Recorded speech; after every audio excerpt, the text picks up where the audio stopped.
Vamos a ver algo importante y tiene que ver con el camino de perfección al cual estamos llamados a recorrer. Nosotros como cristianos, como iglesia, no podemos vivir de cualquier manera. Hay ojos puestos de todos lados, hay miradas puestas de todos lados pendientes de cómo actuamos y cómo hacemos. Y de hecho, mucha gente con el propósito de criticarnos, de señalarnos, de juzgarnos, pero otros de imitarnos. Y es vital que nosotros llevemos una vida de testimonio, una vida de fruto para gloria, honra y alabanza de Dios.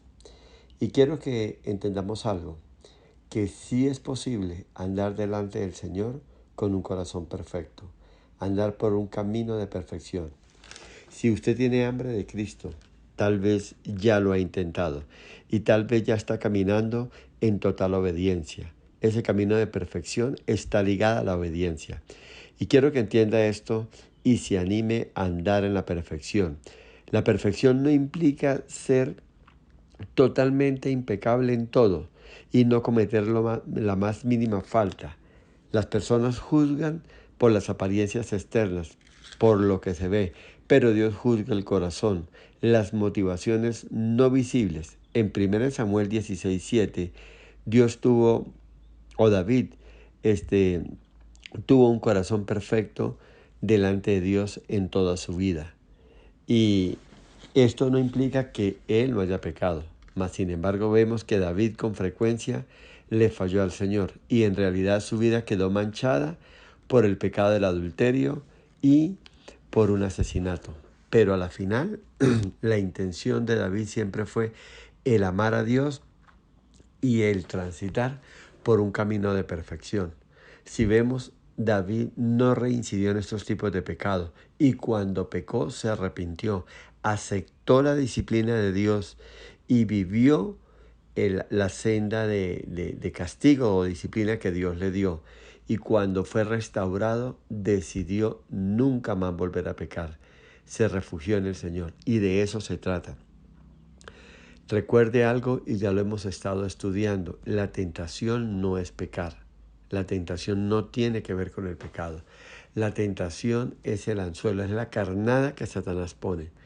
Cuando usted se acerca y usted lleva a su boca esa carnada y la mastica, usted ha caído en las redes del pecado. Mas sin embargo, David le pasó esto. David se arrepintió, David se acercó a Dios de todo corazón. David fue quebrantado y al mismo tiempo David fue restaurado. Entonces Dios mira eso que hay en el corazón. Hay gente que peca y le resbala y sigue pecando. Y Dios me tiene que perdonar, y Dios me entiende, y Dios sabe por la que estoy pasando, y Dios sabe esto, Dios sabe aquello, y siempre están buscando una justificación, una disculpa o algo que les permita seguir caminando en su pecado, pero en realidad ellos no quieren tener ningún tipo de cambio. Iglesia, la perfección a los ojos de Dios significa algo totalmente diferente, significa ser completamente maduro, ser honrado, ser una persona sin mancha, sin defecto y ser totalmente obediente. Significa llevar a término lo que se ha comenzado. Se trata de vivir en una obediencia constante. Es decir, un corazón perfecto es un corazón que responde, que con integridad y prontitud responde a los susurros y advertencias del Señor. El corazón perfecto dice en todo tiempo: habla, Señor, que tu siervo escucha, muéstrame el sendero y yo andaré por él. Quiero que veamos 3 características de un corazón perfecto y así usted procure hacer lo posible por desarrollarlos. Con la ayuda, claro está, del Espíritu Santo, porque esto en nuestras fuerzas no lo podemos hacer. Esto en nuestras fuerzas no se puede lograr. Entonces veamos el primer punto a tener en cuenta, el primer estándar que tenemos que desarrollar en nuestras vidas. Y es entender que un corazón perfecto se deja examinar. El Salmo 139, el versículo 23 y 24, David expresa lo siguiente: examíname, oh Dios, y conoce mi corazón, y pruébame y conoce mis pensamientos, y ve si hay en mí camino de perversidad, y guíame en el camino eterno. Amén y amén. Y esto es verdad. Dios examina nuestro corazón y se lo hizo saber a Jeremías. En la siguiente palabra dice: yo Jehová, que escudriño la mente, que pruebo el corazón, para dar a cada uno según su camino, según el fruto de sus obras. Ahí está en Jeremías 17, versículo 10. Entonces es importante entender esto. Y esto se afirma en 1 Crónicas 28, 9. Porque Jehová escudriña los corazones de todos. El sentido de esta frase en el hebreo significa yo penetro, yo examino. También hay versículos del Nuevo Testamento que hacen eco de esto. En 1 Corintios 2:10 leemos lo siguiente: porque el Espíritu todo lo escudriña, aún lo profundo de Dios, y el mismo Espíritu también nos alerta de la presencia del pecado en nuestro corazón.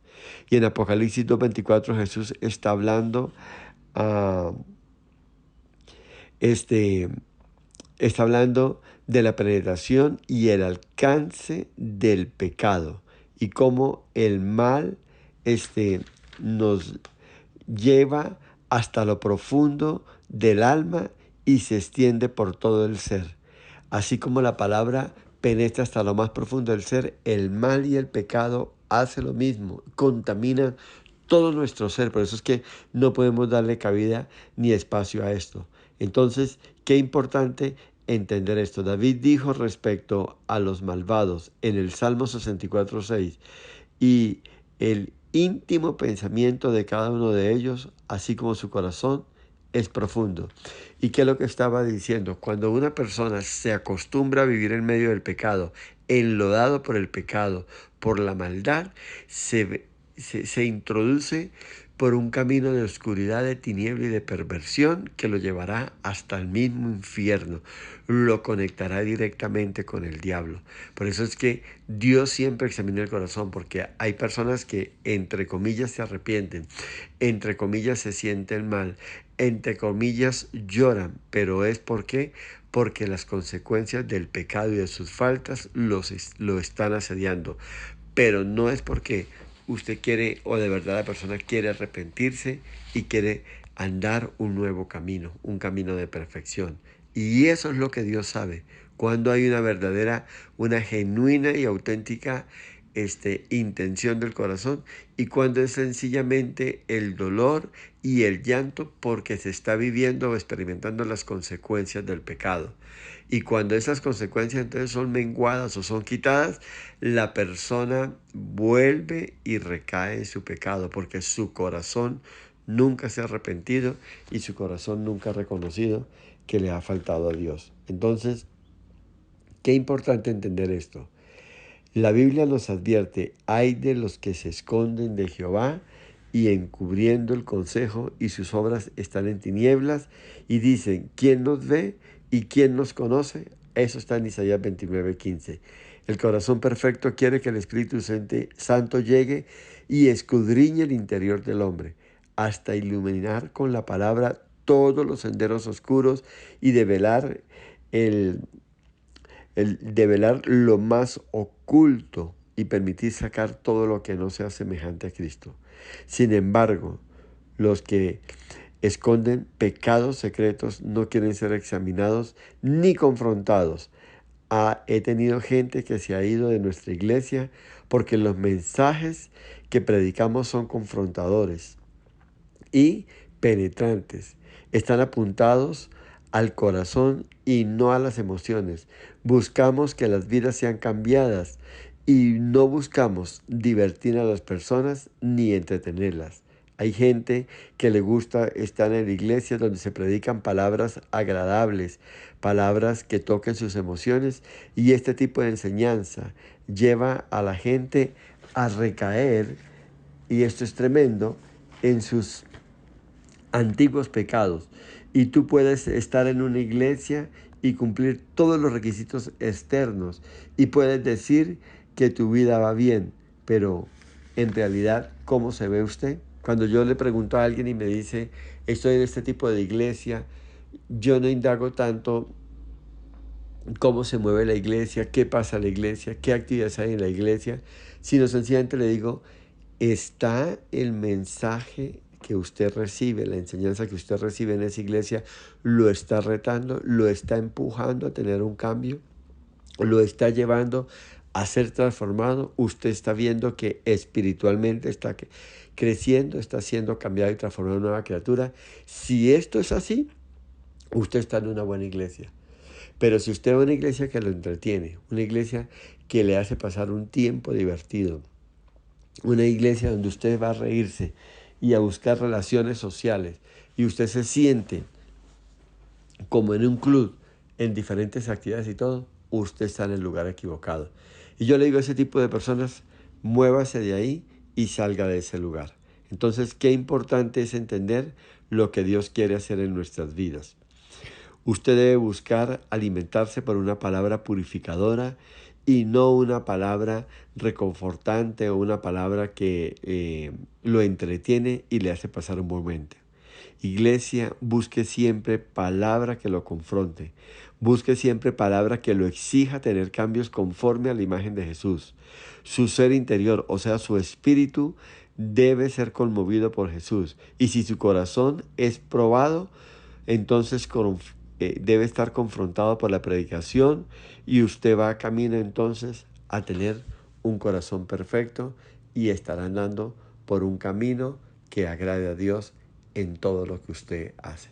Ese es el reto y ese es el llamado que tenemos en el Señor. En el ritual del Antiguo Testamento, estoy hablando del tabernáculo, es un claro ejemplo de cómo debería andar la iglesia hoy.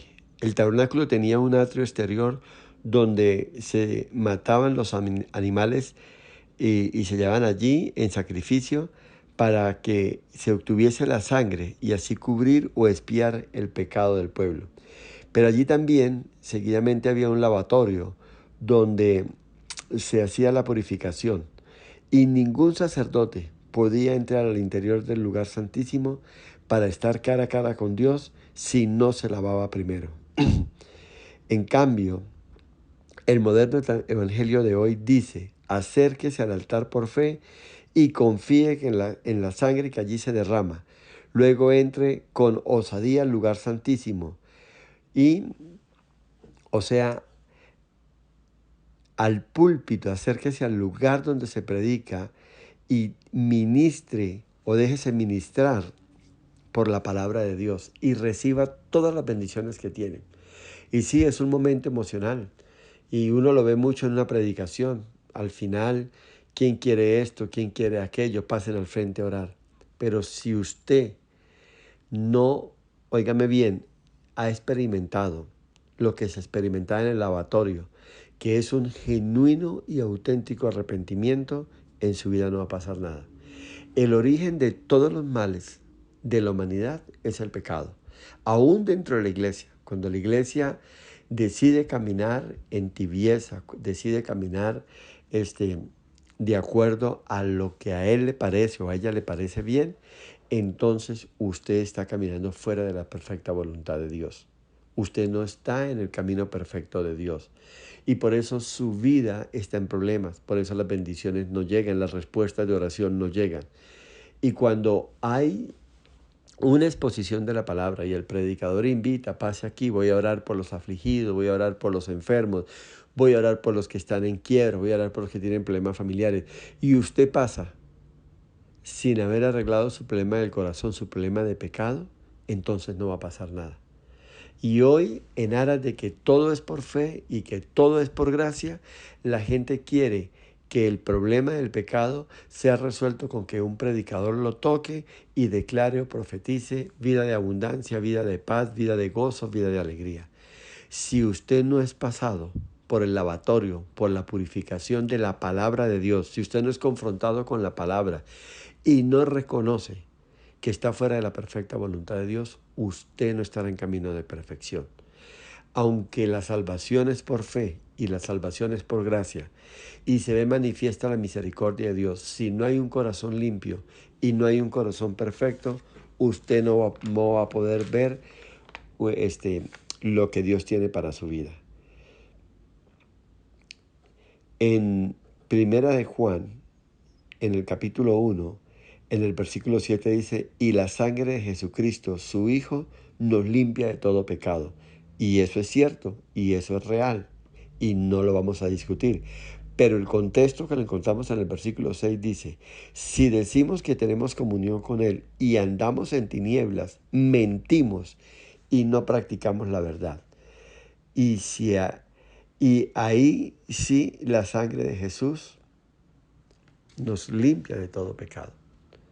Entonces, hay restauración, hay un nuevo andar, hay derramamiento de bendición cuando nosotros no solamente somos perdonados, no solamente somos limpiados por la sangre de Cristo, sino que andamos en luz, que estamos llevando fruto. El Señor advirtió que el árbol que no llevase fruto sería cortado.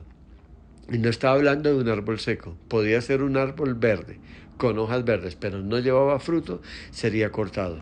Y a los días que el árbol se secaba, sería usado como leña para el fuego.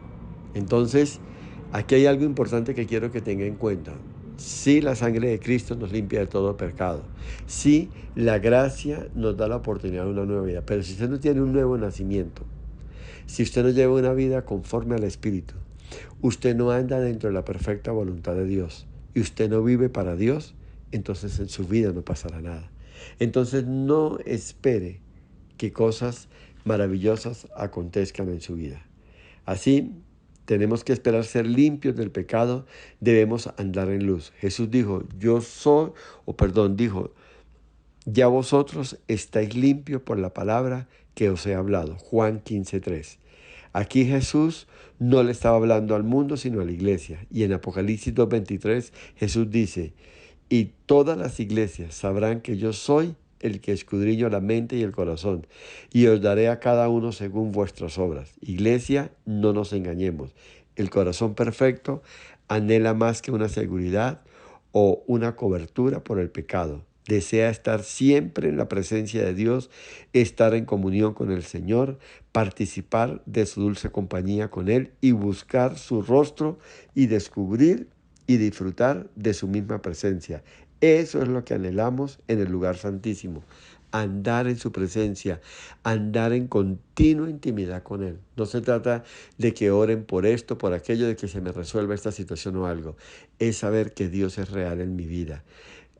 La palabra de Dios nos dice con respecto a Abraham y Moisés que caminaron como viendo al invisible.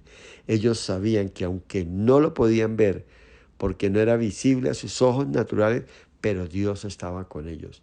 Dios hablaba con ellos. Dios dirigía sus pasos. Dios los escuchaba. Dios les exigía. Dios demandaba de ellos. Y ellos vivieron así para la gloria de Dios. Que Dios nos permita entender esto y vivirlo de tal manera que podamos andar por camino de obediencia, por camino de santidad y por camino de perfección. En segundo lugar, quiero enseñarles y compartirles que un corazón perfecto es un corazón confiado. El salmista, exactamente en el Salmo 22, en el versículo 4 y 5, nos enseña cómo David testifica de esta manera. Salmo 22, versículos 4 y 5. Y vamos a empezar a escudriñar lo que es un corazón confiado, lo que es aprender a vivir dentro de la perfecta voluntad de Dios. Y dice así el Señor: en ti esperaron nuestros padres, esperaron y tú los libraste. Clamaron a ti y fueron librados, confiaron en ti y no fueron avergonzados. Qué importante es entender esto. Y mire lo que también encontramos en la palabra con respecto a esto. En Jehová he confiado, Salmo 11:1. Dios mío, en ti confío, Salmo 25:2. La raíz hebrea de confiar se ve como la idea de lanzarse a un precipicio. Eso significa ser como un niño que se ha subido a un tejado y no puede bajar. Y oye que su padre le dice, salta, que yo te recibo aquí. Y este niño confiado le obedece y se lanza a los brazos de su padre y definitivamente este lo recibe y no sucede ningún rasguño, no le acontece nada malo en su vida. ¿Está usted ahora en un lugar así? ¿Está usted al borde tambaleándose? No tiene otra opción que lanzarse a los brazos de su Señor y hágalo confiadamente. Tal vez se ha resignado a la situación, pero eso no es confiar. La confianza es la fe en acción. Al aumentar nuestra hambre del Señor, veremos que nuestra confianza está bien fundada. Y tal vez usted pensó que nunca podía confiar en Dios, que Él no podía tener el control de todo lo suyo y que por eso debíamos estar al mando, pero al acercarnos más y más a Él y conocerlo mejor, todo esto cambia. Significa que no buscamos solo su ayuda cuando los recursos se agotan, sino que andamos tan cerca de Él que escuchamos las advertencias de las pruebas que se aproximan a nuestras vidas. Tal vez en el pasado veíamos al Señor como ese Dios bombero, el cual invocamos su nombre y buscamos cuando todo se salía de control. Y dimos gracias y exaltamos a Dios por librarnos del problema. Y tal vez muchos tienen una cercanía con Dios solo cuando se presenta un problema difícil o complicado. Él viene a nuestro rescate para librarnos de toda dificultad y pruebas. Y es así como muchos conocen a Dios, como el Dios, como el médico que se hace presente en nuestras vidas cuando estamos con síntomas de estar graves o muy enfermos. Y pensamos que tenemos una gran fe, pero no es así. La fe verdadera, esa fe que está basada en la confianza y en la esperanza en Dios, es algo que va mucho más allá. Entonces, de la misma manera podríamos ver al diablo como el causante de todos nuestros problemas. Y vamos a Dios como alguien que reacciona o responde a los ataques de Satanás. Y es así como vemos a Dios, solo como el que apaga los incendios que ha provocado el enemigo en nuestras vidas. Y la verdad es que nuestro Dios nunca reacciona, sino que es Él el que toma la iniciativa. Un mensajero de Satanás vino para bofetear al apóstol Pablo, pero solo porque Dios se lo permitió. Y es que el Señor no iba a permitir que su siervo se enalteciera en forma orgullosa por la gran revelación que recibió. Dios estaba al mando de él. Y primera de Tesalonicenses, en el capítulo 2, el versículo 18, nos muestra que 2 veces Satanás estorbó a Pablo de ir a Tesalónica, y aún así el diablo no pudo detener la obra de Dios. Los creyentes de Tesalónica llegaron a ser posteriormente la corona de Pablo. Dios puede permitir que el diablo se acerque a nosotros por diversas razones. El pecado, rebelión, desobediencia nos pueden llevar hacia él, pero Dios siempre nos advierte de nuestras malas decisiones y Dios en su perfecta voluntad y misericordia permitirá que recibamos algunas lecciones para que le veamos a Él como realmente Él es, nuestro Dios, nuestro Salvador, nuestro guía, nuestro protector, nuestro ayudador, pero sobre todo nuestro Padre Celestial, el que nos ama, el que lo ha dado todo por nosotros y el que lo ha entregado todo a favor de nosotros. El corazón confiado siempre dice, todos mis pasos son ordenados por el Señor. Él es mi Padre amoroso. Él permite mis sufrimientos, Él permite mis pruebas, mis procesos y las tentaciones. Él no permitirá nada que yo no sea capaz de soportar y en la tentación me ofrecerá una puerta de escape. Él tiene para mí un plan eterno y un propósito. Fue Él quien formó todos mis miembros cuando yo estaba aún en el vientre de mi madre. Amén y amén. Y por último, un corazón perfecto es un corazón quebrantado. Y veamos en el Espíritu, por el Espíritu, que es un corazón quebrantado. David dijo, cercano está Jehová a los quebrantados de corazón y salva a los contritos de espíritu. Salmo 34, 18. También dijo, los sacrificios de Dios son el espíritu quebrantado y el corazón contrito y humillado no despreciarás tú, oh Dios. Salmo 51, 17. El quebrantamiento es más que dolor y llanto, es más que un espíritu contrito, es más que humildad. Y es que muchos lloran, pero no están quebrantados. Y muchos que se postran y gimen, no están quebrantados. El espíritu, no tienen quebrantado su espíritu. El verdadero quebrantamiento libera en el corazón un mayor poder que Dios puede darnos, un poder mayor que los mismos milagros y las sanidades que podamos hacer en el nombre de Jesús. Sí, se nos da un poder que restaura las ruinas, una clase de gloria y honra. El quebrantamiento tiene que ver con muros derribados. David comparó el quebrantamiento con los muros derribados de Jerusalén. Salmo 51, versículo 17 al 19. Nehemías era un hombre de verdad, de corazón quebrantado.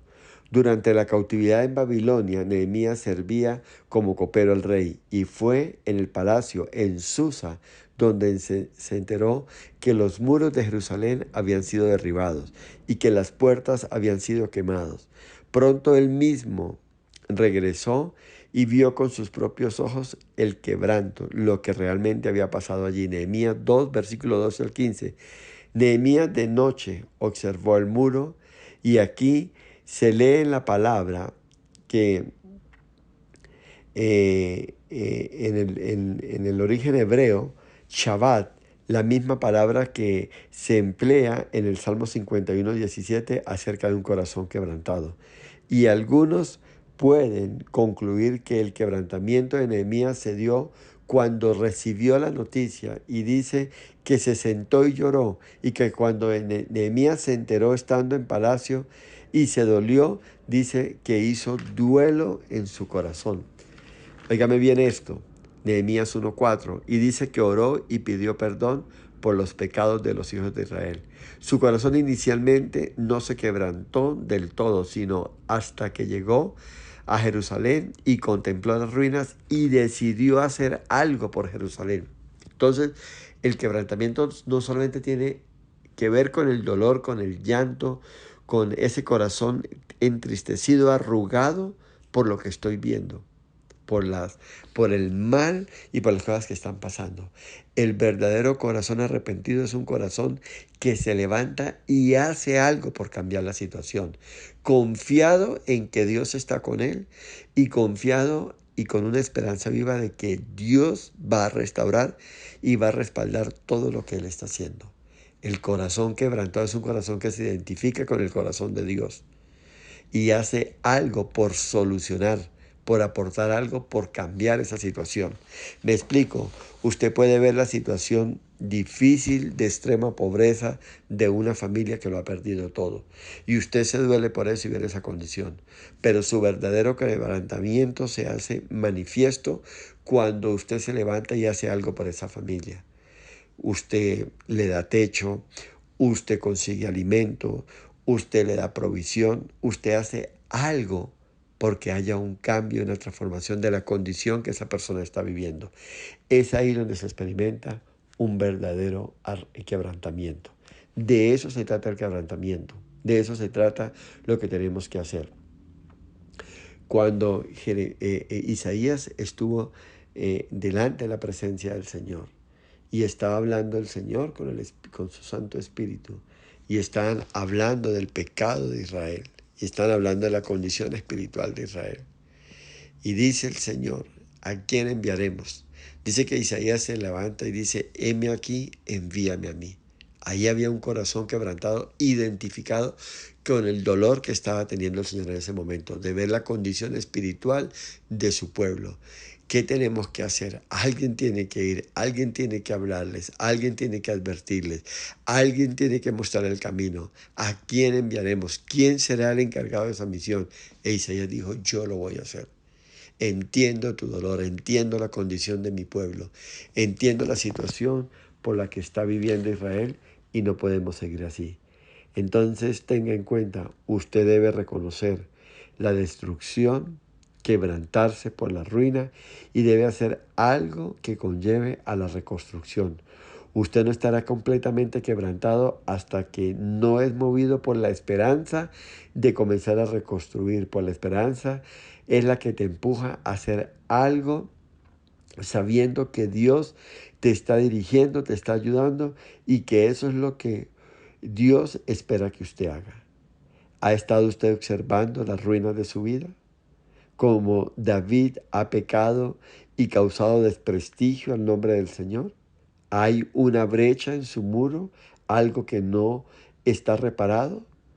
Es bueno caer sobre la roca que es Cristo y ser quebrantado en pedacitos, porque cuando veamos a Cristo venir con toda su gloria, Él mismo tomará nuestros pedazos y nos restaurará.